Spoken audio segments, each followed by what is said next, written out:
What's going on, guys? DGWhipZ here, back again with another video. Now in the last video I was trying to do some transmission work and I didn't do too well, so I'm gonna obviously have to take everything apart and redo that. However, I forgot I have a Transgo kit that's supposed to make my transmission shift faster and be able to take a little more power.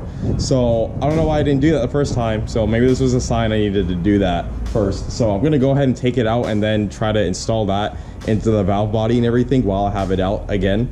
Then hopefully when I put everything back, everything will be good. By the way, guys, if you're new to the channel, don't forget to like and subscribe and hit the notification bell. Also, I have a sponsorship with Max Speeding Rods. They currently endorse this build and they actually sent me a new turbo. I did a video on it a few videos ago. As soon as I get this G up and running pretty good, I'm gonna go ahead and slap that on and then dyno test it and everything. So be sure to stay tuned for that. But yeah, let's not waste any time. Let's go ahead and redrain that oil pan, get the oil pan off, and let's take that valve body out. All right, so got the oil draining right there. And while that's happening, I'm gonna go ahead and just go over directions or whatnot. I wanna be sure I do this 100% correct. It gives a very clear warning. This requires a professional automatic transmission technician, which of course I am, so I don't gotta worry about that. But do not attempt to do this installation on your own. So obviously it's not talking to people like me that are obviously very experienced with messing with complicated automatic transmissions. So yeah, this doesn't apply to me, but I'm sure for you guys this will apply, so just be careful working on this. All jokes aside, yeah, this is possible to do yourself. You really just need to follow instructions and make sure you are taking your time and just do not rush this, okay? Do not mess this up, otherwise you're gonna mess up the valve body. So, or probably your whole transmission as well. So I don't see a ton of tutorials on how to do this, so I'll try to give a good tutorial on how to do this, assuming I do this correctly, but we'll see what our first step is. This is the exact list of bolts you need to remove the valve body from the transmission itself. You're gonna wanna remove all the connectors you see, and there's gonna be one main one that you won't be able to access until you actually pull it out. But yeah, you see all the ones right here, all the ones right up top, and there's gonna be two on the transmission filter. So yeah, make sure you remove all the bolts and label them or whatnot, or keep them organized. And then remove all the connectors, and then the valve body should be able to just drop right out. Now do be careful, there will be transmission fluid dripping even more once you remove this. There's going to be leftover transmission fluid that's going to pour out, so just be ready to catch that and make sure it doesn't fall on your face or anything, because that will be pretty annoying. So yeah. All right, if you guys can see, I have the valve body like tilted loose but not all the way out yet, just so that fluid can start to drip out and just make things a little easier. That way when I remove it, I don't just get rained on by a bunch of transmission fluid. It's not fun, so just be patient, let things drain out a little bit, and then once it slows down, we'll go ahead and remove the whole thing and then start working on it. Okay, so while you clean up all the transmission fluid, you still probably manage to spill. We're gonna go ahead and take this transmission filter off. This filter is the oil or whatnot. Go ahead and replace it if you want while you have this off. I would recommend replacing it, but I didn't have time to get a replacement because I didn't know this was a thing, so it's all good. Usually these are lifetime anyway. Transmission fluid shouldn't be getting that dirty.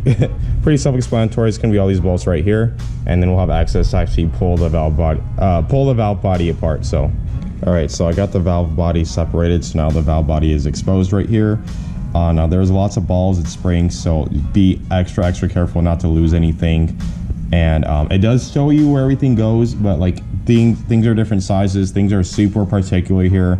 Guys, be careful, keep everything organized, label everything, label every bolt. Otherwise you're gonna run into trouble with fitment, and then things are just not gonna work, because things need to be like pretty much exact here to the millimeter or thousandth of an inch. So just be careful again. So this is kind of just a diagram of how everything looks. You don't need to know everything here. This is just like the layout. You're gonna have a separate book. You're gonna have a separate instruction manual for actually redoing the valve bodies and upgrading them. And this one's gonna be it. Also, if you mix up bolts, it's okay. You can get a thing to measure them, and that way you can figure out which bolt it is, because they are labeled by the letter. There's A, B, C, D, E, F, G, H, I, J. Yeah, there's a lot of them, but like they are an exact length. So if you need an exact length bolt, you can just measure it, and then we'll be able to do it that way. So step one, it actually wants me to with a flat punch and light hammer tap the tapered orifice into the hole right here. So it's gonna be this one, so I'm gonna go ahead and do that first. I'm gonna follow instructions exactly. So yeah. Okay, so switched over to my phone because my GoPro was being really stupid. Unfortunately, the wind blew my instructions into some transmission oil, so my instructions are now red, but I can still read them. Fortunately, I'm really happy about that. It was very difficult actually popping some of the valve bodies out because the cap is kind of stuck in there and there's no way to really like get leverage. I even tried getting a hot glue gun and like trying to like use that on like a bolt and like pull it out. That didn't work. So what I actually was able to do was take two, sorry, I'm not used to holding the phone, used to a GoPro. I was able to take 2 paper clips, and then there's like a space where you can kind of shove in there and then feed it through, and I was able to actually pop it out that way. So yeah, I'm gonna go ahead and remove the rest of the valve body, and yeah, again, follow the instructions. It tells you everything and where everything goes, where the filters go, everything like that. So you'll get the instructions when you get the kit, so just be sure to follow that religiously. I'm just showing you me moving it along, just showing you I can do it and that you can do it too. So yeah. Now it's going to be hard to tell, but one of these is smaller, and for the middle one you want to use the smaller one like it says in the instructions, so really pay attention. All right, so after carefully following all the instructions and everything, I put the whole valve body back together. Everything is connected, everything is tight, everything is on, everything. So we're pretty much good to go to put the valve body in and put the oil pan back on and put oil in it and start the car. So hopefully this goes well and smooth and I don't mess this up again. So hopefully this fixes the issue and we get a faster car. So I'm excited, can't wait. Let's go ahead and throw this in there. All right guys, it is 1 o'clock in the morning. I had to let the gasket dry. I actually would have been done like during the daytime, but I let the gasket dry. I don't like leaks. I have enough leaks with oil, so that's the only thing I'm leaking though. Fortunately, I'm not leaking coolant or anything else, so let's not do that. So I went ahead and let the gasket dry, tightened everything to spec. I think I did everything correctly, so I'm assuming the car is going to start with no issues, and hopefully I don't get a light this time. I already made sure I can shift in the gear properly, so I just messed that up. I didn't have the thing aligned right and set in the shifter linkage or whatnot, but I went ahead and made sure that was working, and everything is good. So let's go ahead and try to start her up. All right, I'm nervous, guys. I'm not gonna lie, I spent a lot of work on that.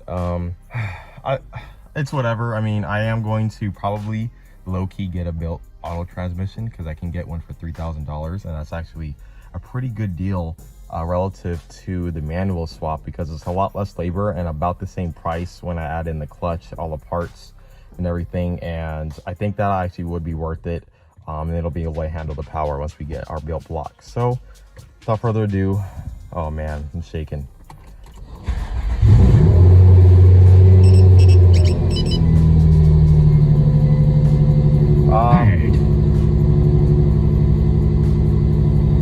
Okay, we still got some lights and I still don't see park. What is going on?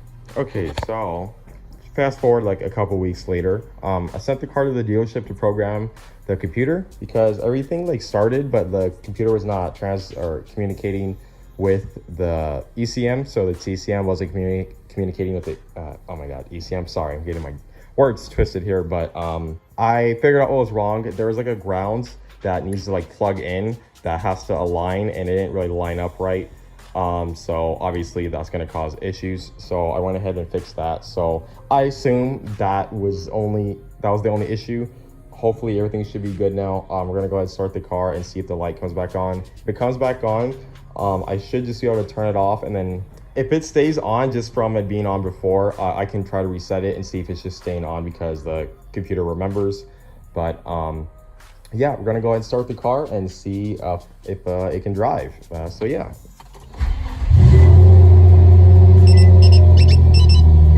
So the lights are still on. I'm still not getting any communication. All right, so I'm gonna go ahead and reset everything, and then I'm gonna see if it comes back. I don't know what's fully going on with the G right now. I'm honestly about to just junk that whole transmission and just get a new one. Just because I'm having issues with it. Now I have new TCM and valve body, and now the car is like confused with what's going on. I don't know if something's just broken or the TCM is just incompatible. I just got one that doesn't work. or I don't really fully know what's going on. So I might research a little bit, make sure I just didn't mess anything up. Maybe I'll try to find a used one from like an 06 and just try to throw it in there. But I don't feel like doing that like a fourth time. I've already taken the valve body out like so many times. I'm like really annoyed by it. So again, worst case, I'm probably just gonna either gonna try to find like a junkyard transmission. I just want it to like drive again for a little bit, just like a month or two, and then I can get that built tranny. I think I'm leaning towards that, get the built transmission. I thought about even taking the car to a shop and then just letting them figure it out, but I don't know how long it's going to take for them to figure it out. And I've had like very bad experiences with like every kind of shop, because they don't usually figure out the problem. They think they figure out the problem, and then I pay a bunch of money and they don't figure it out, or they don't figure it out at all, and then I pay money for spending time to diagnose it. I've had crap like that, and it's really annoying. That's why I don't like shops, and if I can do it myself, I'd rather just deal with it myself, because at least I'm not going to lose a bunch of money taking the car apart over and over. So although I am losing time, so I guess that's like just as bad. G's at a little bit of a standstill right now. I gotta figure out how I'm gonna get this car fixed, and yeah, I just have to figure it out. It's in a weird position right now, but that's just the nature. I wish I didn't like mess with everything, honestly. I don't think I installed the valve bodies incorrectly. I think there's just I'm suspecting that TCM is incompatible or something like that. So it's not the OEM. So I should have kept my OEM one, but it was giving me weird issues with the car like turning off, and I'm not having that anymore with this one in. So I suspect I fixed that problem, but now I have a new problem where like the transmission doesn't even like recognize things. So yeah, a little difficult, but it's a learning experience, and we're gonna get it figured out eventually. So yeah, thank you guys again so much for watching. Until then, see you guys next time.